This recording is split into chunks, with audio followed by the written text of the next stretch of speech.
Saudações fraternas a todos, que a luz do grande arquiteto do universo continue iluminando o nosso caminhar e que os ensinamentos do Mestre Jesus estejam sempre presentes na nossa vida e na nossa jornada evolutiva. Hoje nós falaremos sobre a lição 51 do livro Vinha de Luz, psicografado pelo nosso companheiro Chico Xavier e ditado pelo Espírito Emmanuel, intitulado Não se envergonhar. E a lição começa nos dizendo o seguinte: porque qualquer que de mim e das minhas palavras se envergonhar, dele se envergonhará o Filho do Homem. Quem disse isso foi o Mestre Jesus, está no livro de Lucas 9:26. Muitos aprendizes existem satisfeitos consigo mesmos, tão somente em razão de algumas afirmativas quixotescas. Congregam-se em grandes discussões, atrabiliários e irracíveis, tentando convencer gregos e troianos relativamente à fé religiosa. E quando interpelados sobre a fúria em que se comprazem, na imposição dos pontos de vista que lhes são próprios, costumam redarguir que é imprescindível não nos envergonharmos do Mestre, nem de seus ensinamentos perante a multidão. Todavia, por vezes, a preocupação de preservar o cristianismo não passa de posição meramente verbal. Então vamos lá. O que nós podemos tirar de conclusões desse comecinho do capítulo? Muitas pessoas têm a necessidade de tentar e de querer impor a sua religião, a sua fé para as outras pessoas. E o capítulo fala, pessoas que defendem Jesus, defendem os seus ensinamentos, isso é louvável, mas não é só isso. Muitas vezes, a preocupação é individual. Muitas vezes, as pessoas não colocam em prática esses ensinamentos que elas mesmas defendem com tanta avidez, com tanto ímpeto. E é exatamente isso. As pessoas tentam impor a sua religião, tentam impor a sua fé, e nós sabemos que por meio da imposição nós não conseguiremos conquistar nada salutar. Nós não teremos êxito. Então a pergunta é, de que maneira agir? Simples. Procurando seguir os ensinamentos de Jesus, mas colocando-os em prática no nosso dia a dia. Isso é o mais importante. E aí o capítulo continua falando exatamente isso. Tais defensores do Cristo andam esquecidos de que, antes de tudo, é indispensável não esquecer-lhe os princípios sublimes diante das tarefas de cada dia. A vida de um homem é a sua própria confissão pública. A conduta de cada crente é a sua verdadeira profissão de fé. Crente é aquele que crê, tá? Que fique bem claro. Que quando se fala em crente já se imaginam os irmãos evangélicos, enfim. Crente é aquele que crê, independente do que ele acredita, tá? Se acredita em Jesus, crente em Jesus.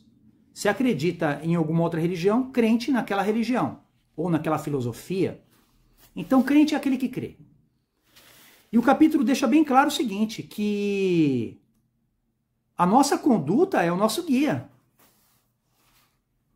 Ratificando que em momento algum Jesus, quando da sua passagem na Terra, falava de religião.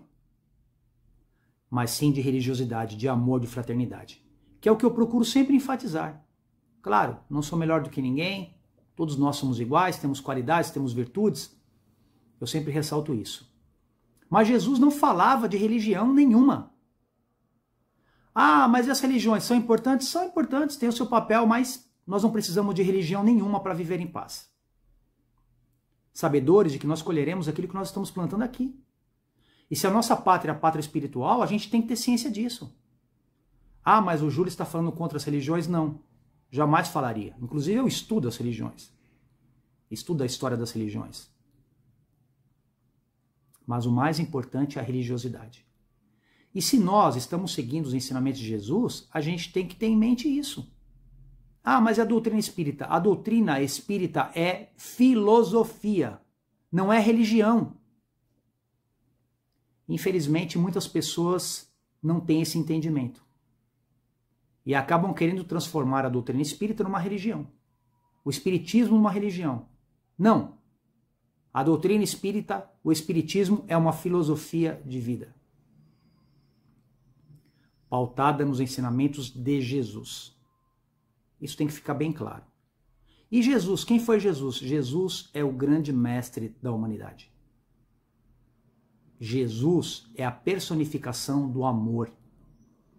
E se nós somos seguidores de Jesus, ou se pelo menos dizemos que seguimos o ensinamento de Jesus, a gente tem que ter em mente isso e colocar em prática no nosso dia a dia. De que maneira? Olhando a nossa conduta, analisando a nossa consciência constantemente. Isso é o mais importante. Muito mais importante do que ficar discutindo religião ou outras questões, tentando impor para as pessoas, querendo mostrar que sabe mais do que as pessoas. Não! Todos nós temos o livre-arbítrio e todos nós temos as nossas escolhas. Sabedores de que nós somos responsáveis por essa jornada, por essas escolhas. Se fizermos escolhas salutares na nossa jornada evolutiva, com certeza colheremos coisas boas.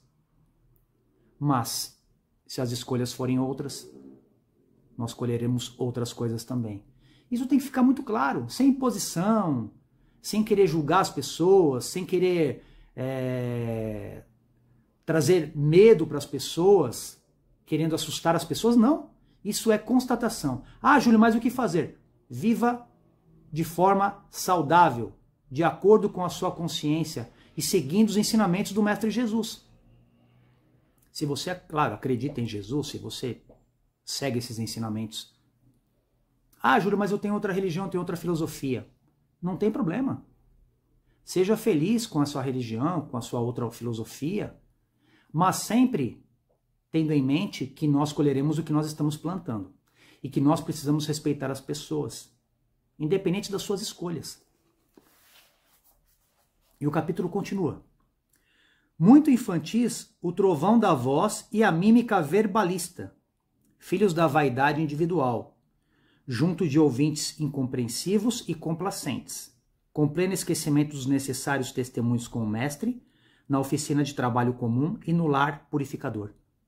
Ou seja, não adianta gritar, esbravejar, fazer mímicas, teatro, fantoches, não. O importante é a nossa consciência. É claro que se você dá ênfase para suas palavras, para sua colocação, cada um com o seu cada um. Agora, a gente não pode ser hipócrita. O texto está criticando aqueles que falam muito, que defendem veementemente, que fazem aquele teatro, aquela encenação, mas são hipócritas, porque eles não colocam em prática esses ensinamentos que eles tanto defendem no seu dia a dia. Que é o que Jesus questionava. Que é o que Jesus falava dos fariseus, dos saduceus. Quantas vezes, em quantas passagens Jesus não os questionou? Torna-se indispensável não se envergonhar o aprendiz de Jesus, não em perlengas calorosas, das quais cada contendor regressa mais exasperado, mas sim perante as situações aparentemente insignificantes ou eminentemente expressivas, em que se pede ao crente o exemplo de amor, renúncia e sacrifício pessoal que o Senhor demonstrou em sua trajetória sublime. E é isso. É você mostrar que você é um seguidor de Jesus e colocar os seus ensinamentos em prática quando eles forem necessários. Aí sim, você vai estar agindo de forma salutar, você de fato estará sendo coerente com aquilo que você diz para as pessoas, com aquilo que você ensina para as pessoas. Isso é o mais importante. Enfim, muitas coisas poderiam ser ditas. Esse capítulo é realmente muito reflexivo, porque ele fala da nossa conduta, ele fala da nossa condição, E ele fala, se você quer de fato seguir Jesus, siga os seus ensinamentos, mas coloque-os em prática no seu dia a dia. Isso é o mais importante.